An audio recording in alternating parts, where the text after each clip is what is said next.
Welcome to this edition of Head to Head. I'm your host, Cam McKinney, and this is episode number 246. And on this week's podcast, I'm talking about all the big moves that were made during the NBA trade deadline. Two of the biggest stars in the NBA have been moved, Kyrie Irving and Kevin Durant, so let's start there. First, with Irving going to the Dallas Mavericks, I see this trade as a desperate attempt to pair Luka Doncic with another star. They tried and failed with Kristaps Porzingis.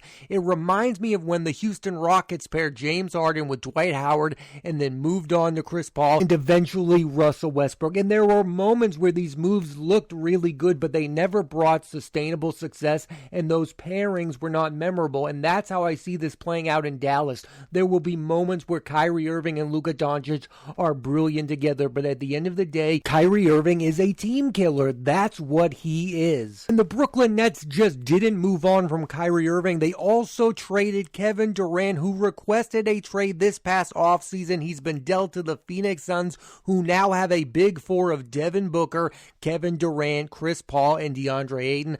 I like this group a lot and think they could make waves in the playoffs. They are going to be weaker on defense without Mikal Bridges, but this is a move that could wind up with them winning it all. It does feel like we're all ignoring the fact that Kevin Durant is not currently at full health, and he's not the same Kevin Durant who won back-to-back finals MVPs with the Golden State Warriors. I'm not saying he's old. I'm just saying he's not the same Kevin Durant. He's not a surefire top 5 player in the NBA right now at this moment in time. He's just not that. Now, I think he could go back to being that, but at this moment, he's not. And as a Celtics fan, I witnessed him really struggle against that team last year in the postseason. Kevin Durant kind of caused what happened in Brooklyn. Yes, he's getting a fresh restart, but I don't think we should forget about that fact that Kevin Durant did sort of do that to that organization. He's the reason the Nets brought in Kyrie Irving. He's the reason the Nets brought in James Harden. Let's talk about a team that completely revamped their roster, the Los Angeles Lakers.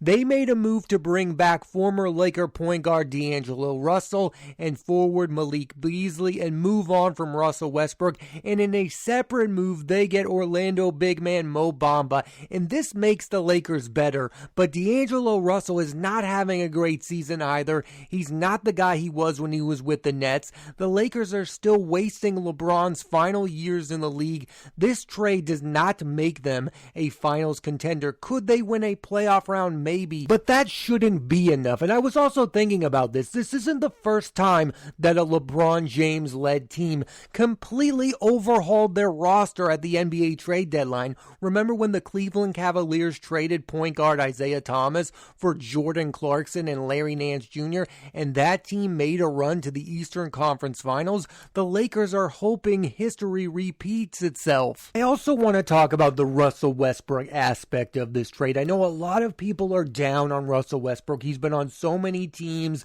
He's no longer viewed as the former MVP that he is. He's really no longer viewed as the future Hall of Famer that he probably is. And I feel like what's happening with Russell Westbrook is exactly what happened to Allen Iverson. They are so polarizing players that could just not take a role on a basketball team. The Lakers tried to make Russell Westbrook a role player, and Russell Westbrook is not a role player. He does not view himself as a role player. Maybe he should. I feel like it's the exact same thing that happened to Allen Iverson after he left Philadelphia. Allen Iverson joined the Denver Nuggets. He played with Carmelo Anthony. That star duo did not work out. Then he was traded to the Detroit Pistons, and the Pistons tried to turn Iverson into a role player. And then the Memphis Grizzlies, of all teams, tried to turn Allen Iverson into a role player. Allen Iverson, the former MVP, was not going to be a role player, and the same thing is happening with Russell Westbrook. He's never going to be a guy who just comes off the bench. And right now, rightfully or wrongfully, Russell Westbrook still views himself as a star basketball player, and so did Iverson at the end of his career. It's why Iverson didn't play into his late 30s,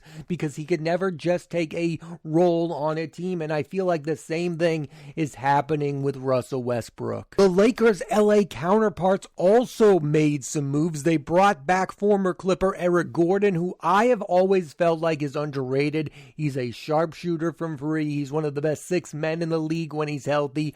I love this player. I like this move. I know he's a bit older, but I think he can still play a role on a winning basketball team. That's a team that thinks they're going to become winners if Paul George and Kawhi Leonard stay healthy. I mean, that team is in win now mode. They need to make this work out. They've invested so much on Kawhi Leonard. I know he doesn't play as many basketball games as we all think he should, but when he's healthy, he's still one of the best basketball players on planet Earth.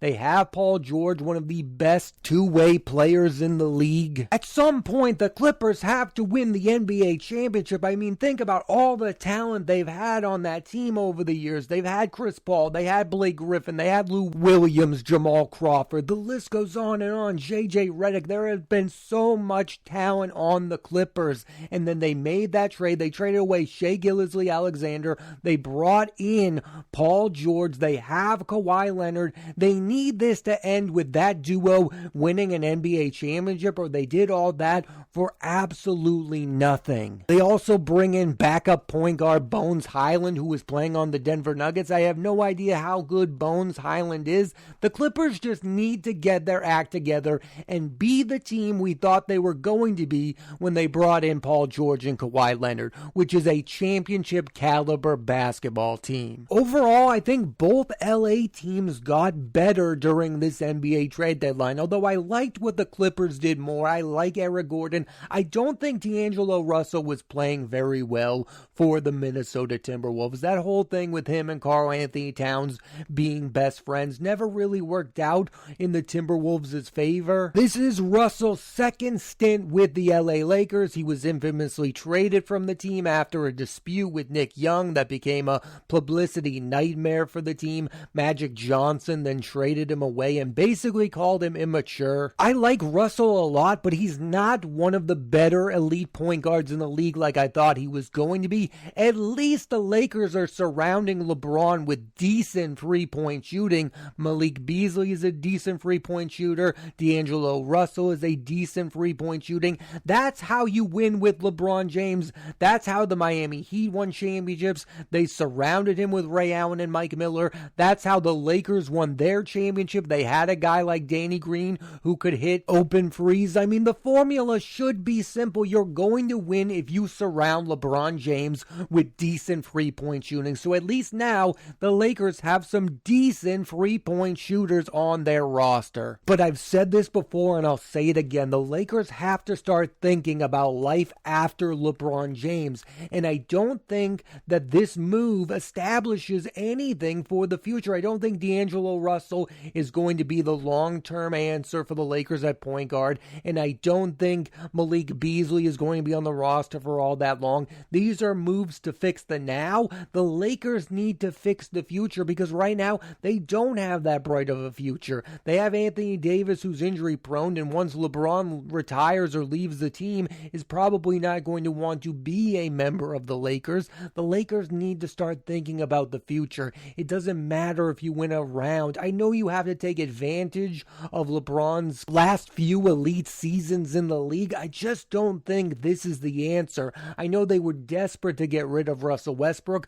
but I don't think he was the problem. I think the problem is you're relying on LeBron James and Anthony Davis, and you needed a third piece, and D'Angelo Russell is not that third piece. Russell Westbrook was not that third piece until the Lakers get somebody who can be the future face of the team. Let's talk about the Eastern Conference, because there was one team that made a decent move, I believe, the Milwaukee Bucks. They bring in Jay Crowder, who weirdly was holding out for a new contract from the Phoenix Suns like he wasn't playing, but Jay Crowder is not one of those big names in the NBA. He's not a guy who scores 20 points. He doesn't get you 10 rebounds. What he does is he plays a crucial role on teams that win. He was part of that Miami Heat team that made it all the way to the NBA Finals. He was a part of the Phoenix Suns making it all the way to the NBA Finals. It makes a ton of sense for the Bucks to bring in this type of player. They don't know what the health of Chris Middleton is going to be like in the long term,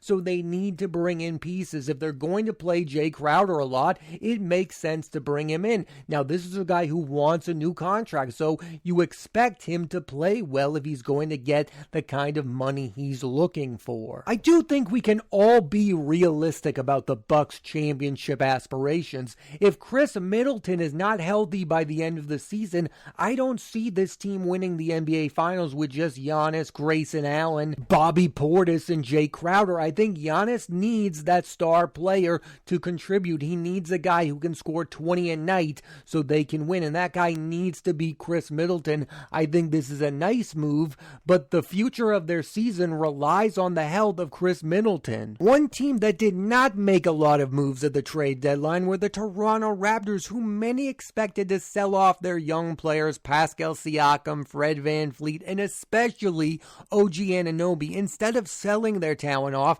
they added center Jakob Poeltl. I really wonder what this team's long-term plan is. Are they going to lose head coach Nick Nurse? I mean, his future with the team is up in the air. They have Masai Ujiri, who is one of the best executives in all of basketball. He's the one who made the trade for Kawhi Leonard that led to the team winning the championship. So I never doubt him as an executive. I'm just curious as to what the future for the Raptors looks like, because they feel like a team that should be selling off pieces like Fred VanVleet, who I think is a very good player, but the type of money that guy is going to want is not going to be worth it for a team that's in rebuild mode. The same for Pascal Siakam. He makes way too much money, and frankly, he hasn't become the player we all thought he was going to be. We all thought he was going to become Kawhi Leonard-like after playing with him. We thought Leonard would leave, and then Siakam would become a star player. Siakam is a very good player. He's too inconsistent, though, to be your team's best player. And OG Anunoby is a guy who clearly wants to play more minutes. I mean, he's sick and tired of being a role player.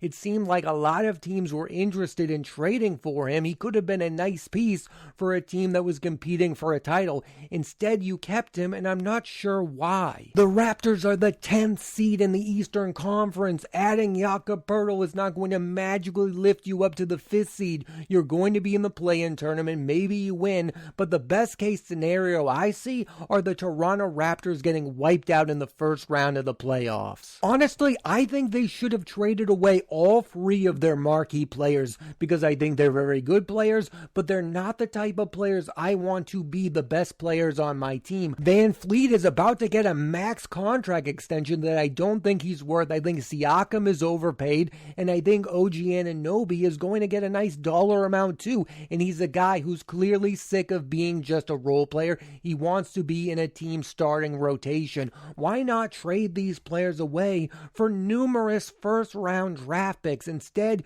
you bring in Jakob Poeltl. I mean, you weren't a big man away from being considered one of the best teams in the NBA. I think this was a miscalculation on the part of Masai Ujiri. I think he needs to think about the long-term future of the Toronto Raptors, and I don't think those 3 players, Siakam, VanVleet, and Anunoby, are going to be a part of that long-term future. So in the grand scheme of things for this trade deadline, the Western Conference teams were way more aggressive at the deadline, and that makes a lot of sense. The teams in the West are super flawed. The Lakers, Clippers, and Suns are trying to become elite, while the teams in the East, the Celtics and Bucks, are already top teams in my opinion. I think a team in the East that should have been more aggressive is the Philadelphia 76ers. I'm sorry, you're not going to win an NBA championship relying that heavily on James Harden. It just doesn't make sense to me why that team is not deeper than what they are. I mean, right now they are relying on Joel Embiid, who is of course an MVP candidate, but really has never had a great postseason run, and James Harden, who is infamous at playing badly in the postseason. I just do not view the 76ers as a threat to make it to the Eastern Conference Finals, or dare I say the NBA Finals. I think they're going to be a team that gets eliminated in the second round by a team like the Bucks or Celtics. I don't view them as a powerhouse NBA franchise. I think they are a team that needed to make a move in the trade deadline. This was a loud NBA trade deadline. There were a lot of moves made, but I think there was really only one that significantly impacts the future of this NBA season when it comes to who could make make the NBA Finals, and that's Kevin Durant going to the Phoenix Suns. This is a move that could turn the Suns into a team that nobody was really thinking of as a contender into a contending basketball team. Again, they have Chris Paul. I know he's had his issues in the postseason, but he's still one of the better passing point guards in the NBA. They have DeAndre Ayton, a very good big man. They have Devin Booker, one of the best shooting guards in the league. And they add Kevin Durant, who has had success in the postseason. This was a no-brainer type of move for the Phoenix Suns. I mean, they went to the NBA Finals against the Bucks. They lost in 6 games. They were up 2-0. They are a win-now mode type of team because now they have 2 older players in Chris Paul and Kevin Durant. They need to take advantage of this moment. I think they're going to be there. I think they're going to at least make the Western Conference Finals. They can't lose to Dallas like they did last season. I don't think Kyrie Irving and Luka Doncic are real threats. I think the Western Conference Finals is going to be the Denver Nuggets versus the Phoenix Suns, and that's going to be a very good matchup. And at this point, I might lean towards the Phoenix Suns. I do think Durant making the NBA Finals, his experience is going to help him against somebody like Nikola Jokic. I like the Denver Nuggets, but they do not feel like a team who should be the number 1 seed in the Western Conference, and I'm not buying into Ja Morant and the Memphis Grizzlies. They don't feel like an elite team either. The West is without a great team, and I think the Phoenix Suns could become that elite team. The East has the Bucks and the Celtics. The West all season long has been without that alpha dog team, and I think the Phoenix Suns are about to emerge as that. And part of it is because I do believe Kevin Durant wants to repair his image. He's been part of so many basketball controversies over the last few seasons. He was part of the Kyrie Irving scandal. He was part of James Harden wanting off of the Brooklyn Nets. He was part of his own trade demand this past offseason. Everything about Kevin Durant in the sport of basketball has been about what's happening off the court. He needs to make it about what's happening on the court again, or he will no longer be viewed as a top 5 player in the NBA. Kevin Durant needs this to work out with the Phoenix Suns, or his reputation is going to be unfixable and forever tarnished. And I also feel like he wants to win an NBA championship so badly for a team that's not the Golden State Warriors, because right now he looks really bad for leaving the Warriors. They won a title without him. He went to a super team with Irving and Harden, and it didn't work out. And then that team traded for Ben Simmons, and that hasn't worked out. For Durant's sakes, it better work out with the Phoenix Suns. And listen, it would be a great story if the Phoenix Suns win the NBA championship. It would be Chris Paul's first championship. It would be Devin Booker's first ring. Monty Williams is a very good head coach. I would not mind seeing that team win the title, and I think Kevin Durant is going to be really motivated to make it happen. This year's NBA trade deadline was just another example as to why the NBA has become one of the most exciting sports leagues, because things come out of nowhere. A week ago, nobody would have imagined Kyrie Irving on the Dallas Mavericks and Kevin Durant on the Phoenix Suns. And a lot of people are talking about how the West went from being the weaker conference this season to being the better conference. Now, I'm not sure if that's the case. Maybe Dallas does emerge as a title contending team, and maybe the Suns do make a run, but right now I still view the Eastern Conference as the better conference because I view the Celtics and the Bucks as waves ahead of those other teams in the West. There is a small part of me that thinks that the NBA trade deadline is too late into the season to save your season, and there's too many teams that are looking to save their season. The Lakers have a now totally revamped roster. It's too late for them to be the team we thought they were going to be at the beginning of the season, and I have that same fear for the Phoenix Suns. You don't save your season at the trade deadline. Yes, adding Kevin Durant is a no-brainer. I think they are a title contending team, but I would be shocked at the end of the day if the Phoenix Suns are the ones who win the NBA championship over a team like the Milwaukee Bucks or the Boston Celtics, who have been good all season long, and we're all focusing on those flashy trades. The Mavericks trading for Kyrie Irving, the Phoenix Suns trading for Kevin Durant. It usually ends up being a smaller move that pays out during the postseason, like Jay Crowder joining the Milwaukee Bucks might be the difference of the Bucks winning the NBA championship. Like, he might have a significant impact on Giannis Giannis winning his second ring with the Milwaukee Bucks. Him holding out made zero sense to me, but the guy is a proven winner. As fans of the NBA, I think we can all say we were all winners during this year's NBA trade deadline. I mean, it was endlessly entertaining and fun. Thanks for listening to this edition of Head to Head. I'm Cam McKinney, and there'll be a new episode of the podcast every Monday on Apple Podcasts and Spotify, so please rate, review, and subscribe.